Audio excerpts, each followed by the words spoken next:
Halo Sobat YouTube, welcome to my Epoch channel. Sebelumnya perkenalkan, saya atas nama Melania Jamur. Saya merupakan salah satu mahasiswa Universitas Katolik Indonesia Santo Paulus Rumeng, program studi pendidikan matematika. Pada video ini saya akan membahas materi kelas 12 tentang dimensi 3 dengan subtopik pengertian titik, garis, dan bidang, dan kedudukan titik antara garis dan bidang dalam ruang dimensi 3. Jadi, video ini merupakan salah satu video untuk memenuhi ujian akhir semester genap dari mata kuliah Kapasitas Selekta Matematika SMA. Sebelum ke materinya, jangan lupa like, comment, subscribe ya teman-teman, dan jangan lupa klik loncengnya.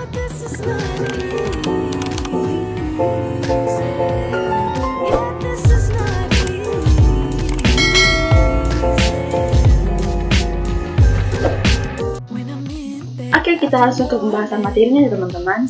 Yang pertama, kita membahas tentang pengertian titik, garis, dan bidang dalam dimensi 3. Jadi, titik adalah lukisan tanda nokta yang dibubuhi nama menggunakan huruf kapital. Suatu titik tidak memiliki besaran dan tidak berdimensi ya teman-teman. Mengapa? Karena dia tidak memiliki ukuran panjang, lebar, dan tinggi. Sementara garis adalah himpunan titik yang hanya memiliki ukuran panjang dan berdimensi 1. Makanya dia katakan dimensi 1 ya teman-teman, karena hanya memiliki ukuran panjang saja. Yang terakhir adalah bidang. Bidang adalah himpunan titik-titik yang memiliki ukuran panjang dan luas, sehingga dikatakan berdimensi 2. Bidang adalah luasan atau bidang datar dan hanya dapat dibentuk dari 3 titik berbeda, yaitu di satu titik dan satu garis, 2 garis yang berpotongan atau sejajar. Perhatikan gambar-gambar teman, ini merupakan gambar titik, garis, dan bidang dalam dimensi 3. Di sini terdapat titik A dan titik B. Titik A dan titik B ini dibubuhi dengan huruf kapital ya teman-teman, yaitu huruf kapitalnya antara A dan B. Di bawahnya ada gambar garis. Jadi ini merupakan gambar garis AB ya teman-teman, bukan gambar garis A dan garis B. Tapi ini bukan satu kesatuan garis, yaitu garis A dan B. Yang terakhir ada bidang alfa. Ini dikatakan bidang alfa ya teman-teman. Selanjutnya kita membahas tentang hubungan antara titik, garis, dan bidang. Yang pertama ada kedudukan titik terhadap titik. Kedudukan titik terhadap titik teman-teman ada 2 macam, yaitu yang pertama titik yang saling berimpit dan yang kedua titik di luar titik. Yang pertama titik yang saling berimpit. 2 buah titik dikatakan berimpit jika keduanya saling menutupi seperti gambar. Kita perhatikan ada gambar titik A dan titik B ya teman-teman. Titik A dan titik B saling berimpit sehingga seolah-olah hanya ada satu titik, padahal tidak, itu merupakan gabungan antara 2 buah titik. Yang kedua titik di luar titik. Perhatikan gambar teman-teman, dikatakan titik di luar titik artinya 2 buah titik atau lebih tidak saling berhubungan. Kita perhatikan gambar teman-teman, di sini ada titik A dan titik B. Mereka tidak berada di satu kesatuan ya teman-teman, mereka berada di posisi mereka yang berbeda. Selanjutnya, kedudukan titik terhadap garis. Kedudukan titik terhadap garis ya teman-teman, sama dengan kedudukan titik terhadap titik, yaitu ada 2 macam. Yang pertama, titik di dalam garis, dan yang kedua titik di luar garis. Titik di dalam garis, kita lihat salah satu bentuk kedudukan titik terhadap garis adalah titik berada di dalam garis, seperti pada gambar. Kita perhatikan gambar teman-teman, di sini terdapat titik P, dan titik P itu merupakan berada di garis E dan H. Yang kedua ada titik di luar garis. Di sini posisi titik juga bisa berada di luar garis, artinya 2 elemen ini saling berhubungan, seperti gambar di samping teman-teman. Gambar di samping menunjukkan bahwa titik P berada di luar garis EH dan berada di dalam garis EF. Jadi kedudukan titik di dalam atau di luar garis itu bergantung pada garis acuannya. Selanjutnya kita bahas tentang kedudukan titik terhadap bidang. Kedudukan titik terhadap bidang sama dengan 2 sebelumnya teman-teman, yaitu kedudukan titik terhadap garis dan kedudukan titik terhadap titik. Kedudukan titik terhadap bidang meliputi titik di dalam bidang dan titik di luar bidang. Tampak pada gambar teman-teman, terlihat jelas bahwa ada bidang A, B, C, D, yaitu memiliki titik P, dan titik P ini berada pada bidang A, B, C, dan D. Titik di luar bidang, kita perhatikan gambar teman-teman. terlihat jelas bahwa titik P ini tidak berada dalam bidang A, B, C, dan D. Adapun kedudukan garis terhadap bidang, teman-teman. Yang pertama, garis berada terletak pada bidang. Contohnya garis AB. Kita lihat teman-teman, ada garis A dan D. Garis A dan C garis berada pada bidang karena ada dua titik yang dilalui garis pada bidang. Yang kedua, garis memotong bidang atau menembus bidang, yaitu contohnya garis PQ. Kita lihat garis P dan Q, teman-teman. Garis P ini dikatakan memotong bidang A, B, C, dan D.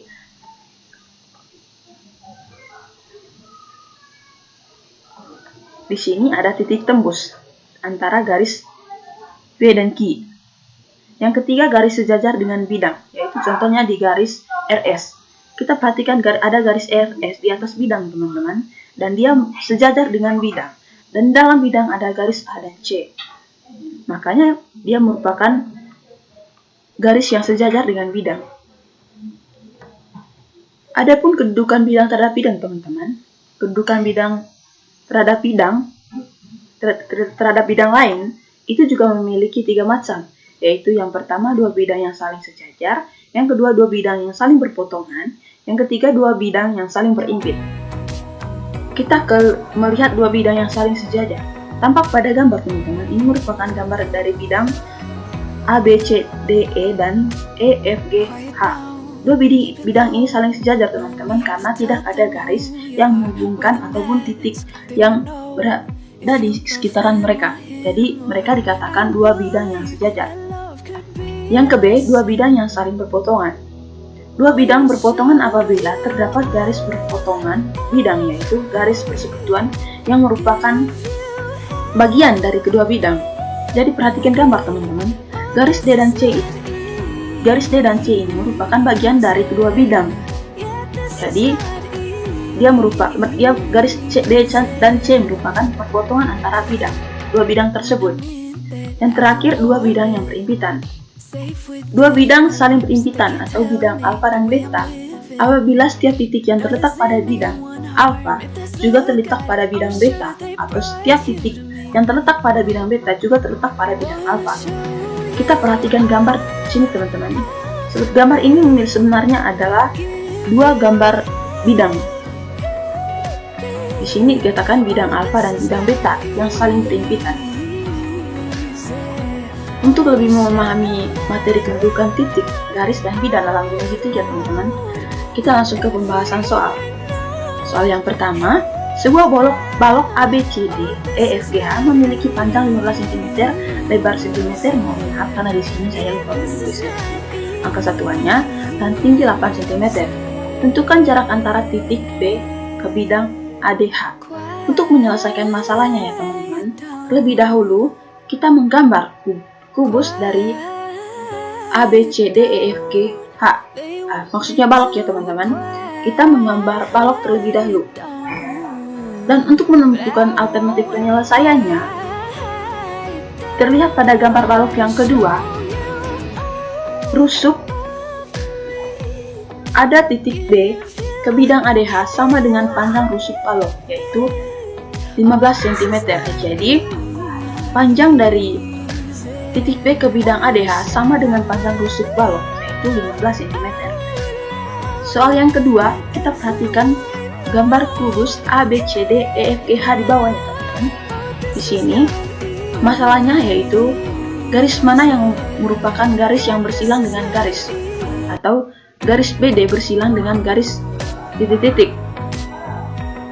Kita lihat ke gambarnya ya, teman-teman. Karena untuk menyelesaikan masalahnya, kita terlebih dahulu menggambar kubusnya terlebih dahulu. Pada option tadi, di sini pada option A, yang garis BD bersilang dengan garis titik-titik, yaitu yang pertama option A itu garis FA, option B garis BF, option C garis AC, option D garis EG, option E garis HB. Untuk menemukan jawabannya, kita perhatikan gambar berikut, teman-teman.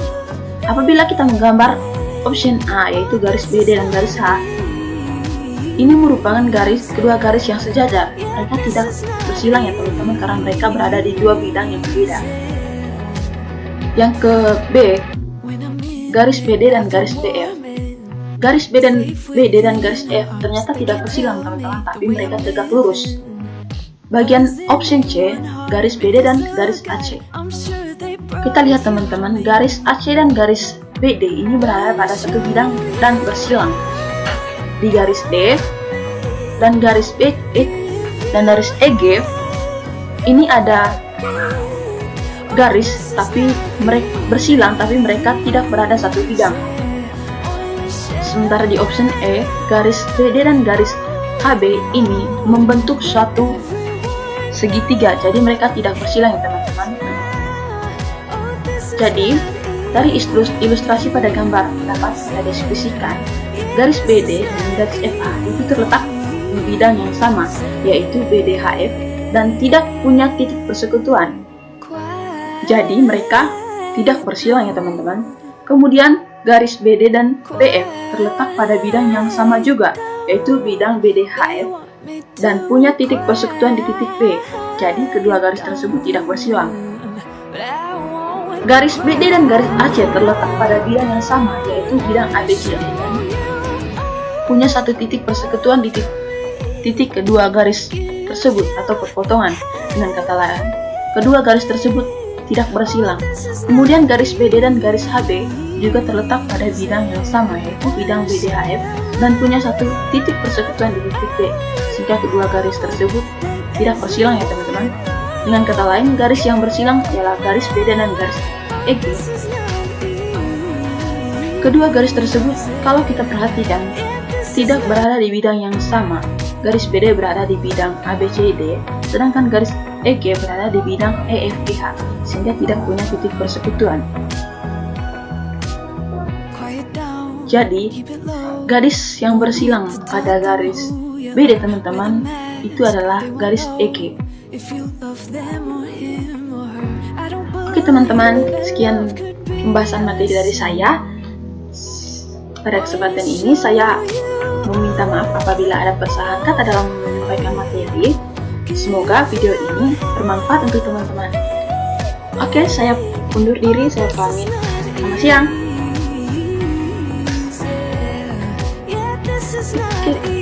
Break.